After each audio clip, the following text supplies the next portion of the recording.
Futurist Jim Carroll with notable keynotes, lessons in leadership's look as we begin to eventually, one day, come into a post-pandemic economy.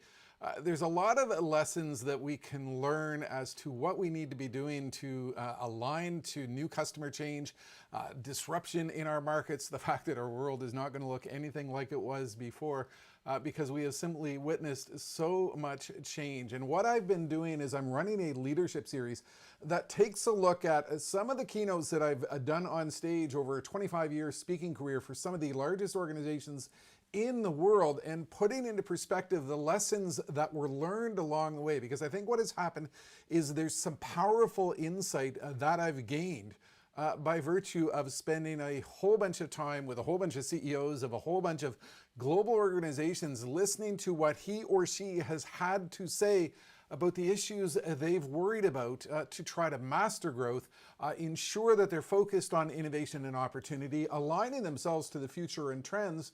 After all, I'm a futurist. So there's a lot of powerful insight to be gained as we go forward into this next new volatile, very complicated, and certainly misunderstood economy.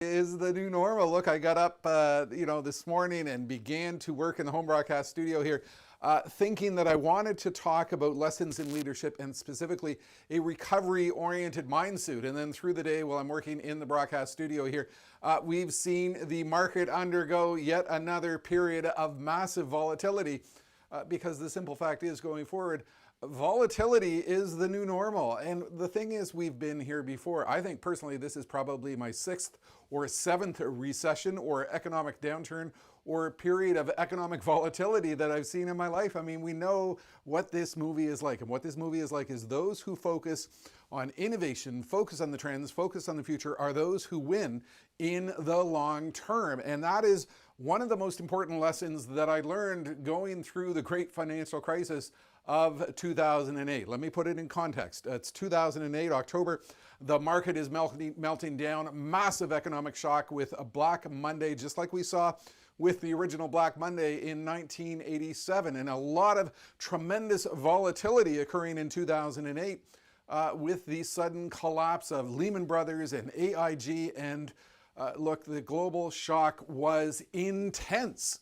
And a lot of organizations went into that period of what I call economic indecision. They were suffering from aggressive indecision. They didn't know how to move forward and what they needed to do to align themselves to the fact that eventually we come out of one of these things and there's nothing but opportunity on the other side. And it was about that point in time, early in 2009, I was approached by the CEOs of both Burger King and Yum Brands, two fierce competitors, but each of them invited me in to speak at their massive sessions which were being held in Las Vegas. In the case of Yum Brands, it was to speak to 300 executives from around the world, from organizations such as Taco Bell, Pizza Hut, KFC, and other groups within their brand. For Burger King, it was to speak to 7,500 franchise owners at their global annual franchise conference in Las Vegas, March 2009. Now, understand the context of what was happening in these organizations.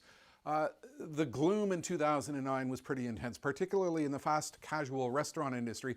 A lot of consumers were turning away from going and shopping and getting their meals at fast casual restaurants and fast food joints. And so there was a belief that, there wasn't a lot of growth to be had, that this economic downturn was going to be severe. There wasn't a lot of upside. As a CEO, the notable lesson in leadership is there's always opportunity, and you need to focus your team on opportunity. And David Novak, who was the CEO of Yum Brands, spoke to me and he said, look, I need you to come in and give us a picture of the future trends which are going to provide opportunity in our industry going forward. And I went into Las Vegas and I shared that message with the team, and the key bit of insight that, look, when it comes to an innovation downturn, there are 3 types of people. There are those who watch it happen.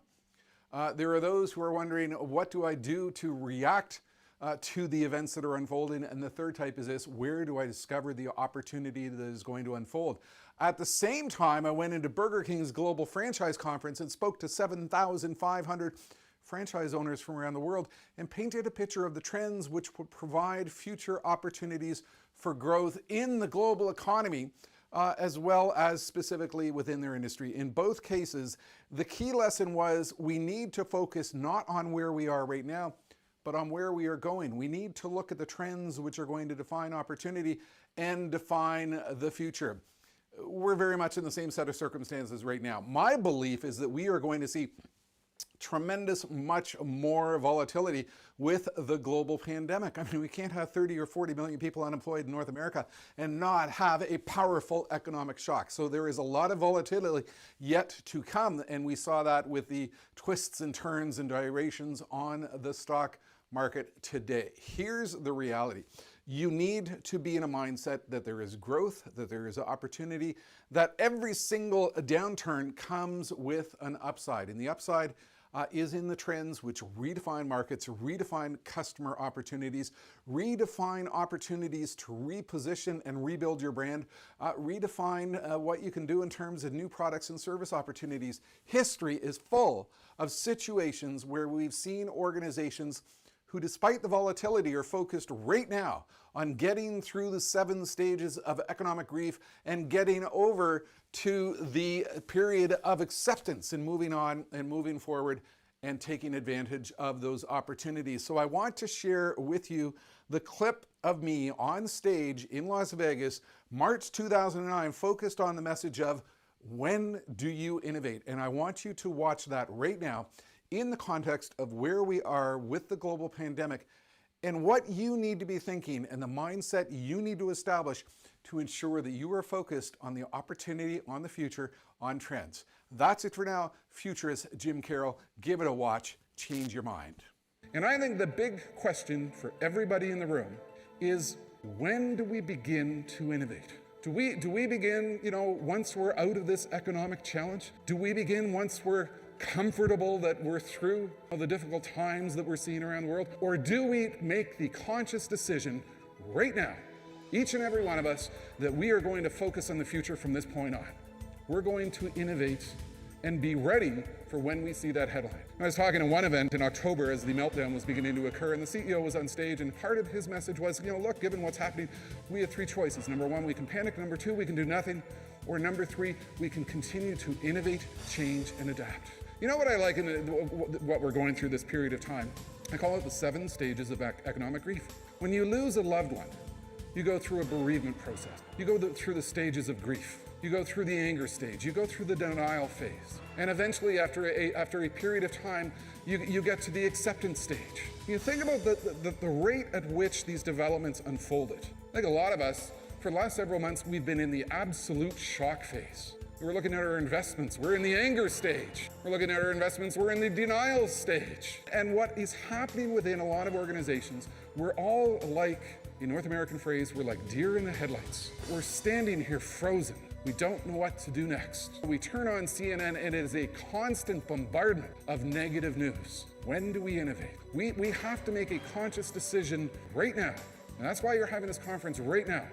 To focus on growth, to focus on future, to focus on opportunity. It's a conscious decision to move aggressively right into the acceptance stage, and we're going to start innovating for the future because we know we will see that economic recovery headline at some point in time in the future, because we are going to be part of the people who are going to build the economic recovery. You notice what Intel has done? Intel has made the conscious decision that they are going to invest $7 billion in building new plant infrastructure, building new chip plant infrastructure, because their conscious decision is we're going to build for growth. We're going to make the conscious decision that we are going to be a driver of that growth.